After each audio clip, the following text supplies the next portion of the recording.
Well, here we are. I got started working on the wiring today. I must say that it's pretty much a rat's nest. I just really am quite surprised how much time I've actually spent on this today just to get a few things wired. Mainly just the lights. The lights have been quite a very interesting ordeal. As you can see, lots and lots of wiring that's been taking place. I had to splice all these in for the trail tech. This is just for the indicator lights. You can see, oops, sitting on the bike stand. I got the indicator system from trail tech, this guy here, and with it, tells you neutral, and see where my wonderful switches aren't hooked up to the, ain't on the bars yet. But, I got the left blinker, right blinker. Interestingly enough, the Yamaha actually has only one blinker to let you know, but it runs power.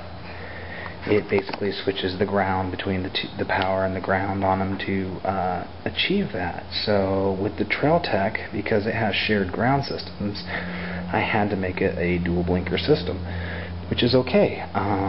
One thing I did find out is that they have a negative neutral on these, so the switch is actually switching the ground off, creating a circuit through the ground instead of before, so it constantly runs power through the circuit and it just turns the ground off and on. Basically same principle. Instead of stopping the power before your device, this stops the power after the device, breaks the chain so it can't continue the current to go through.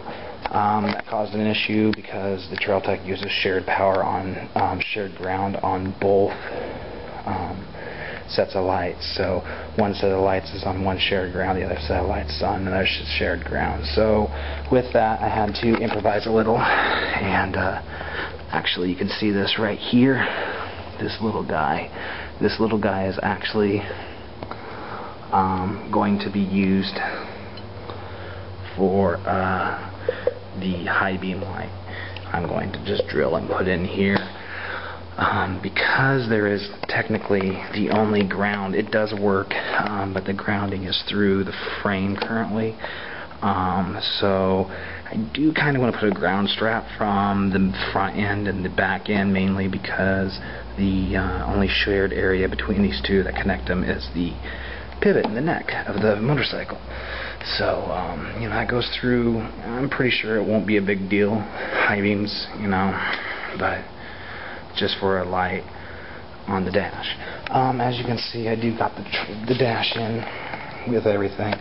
Got a 12 volt auxiliary 12 volt here, so that'll help with other accessories if I want to add them later on.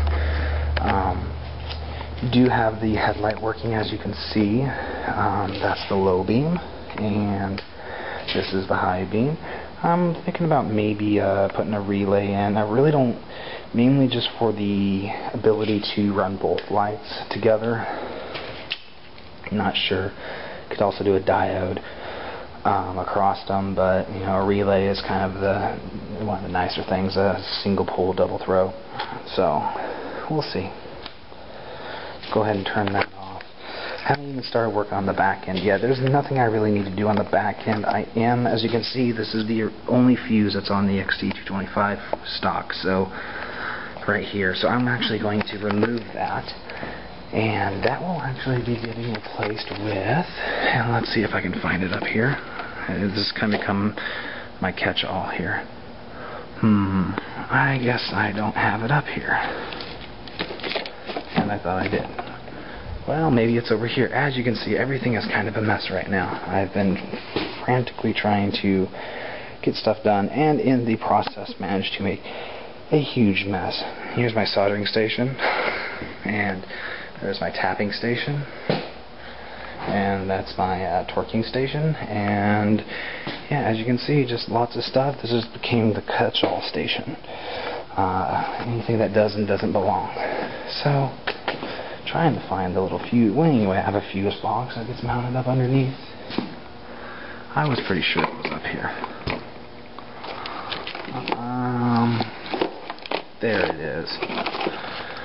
So, here's the fuse box I'm working on. I ran into a problem. I started making this nice little jumper. It is an actual plug-in jumper that'll plug into the system. This is so I can do 3 of these as being switched power, 3 of them as direct power for future expansion of whatever I plan on ever doing with it. The generator in this thing isn't all that powerful, but it's, you know, if you're trying to run something with other things off. But yeah, this isn't going to work, this jumper. I need 90-degree connectors, and I can't find them. So, but this gets mounted right up under here. You can actually see that there's a hole back here. See that hole? It gets mounted up in here. And it is a watertight housing, which is kind of stupid because it can get in from under here. It's mounted upside down, so that means that moisture will be kind of hard getting in and out of it. So, I mean, getting out of it, it'd be easy to get in. So it's a concern I'm going to have about it. But, you know, I'll just keep an eye on it. Anyway, yeah, there's where the wheel speed sensor is. And, you know, I don't have everything ran properly yet, but it all comes up to here. And all the cables up into here. So that's kind of it for now. And, you know, we'll take a look at it tomorrow, and hopefully I get it buttoned back together tomorrow. You know, we'll see. Anyway, boy, am I breathing heavy. Anyway, I will let you all go. Thank you.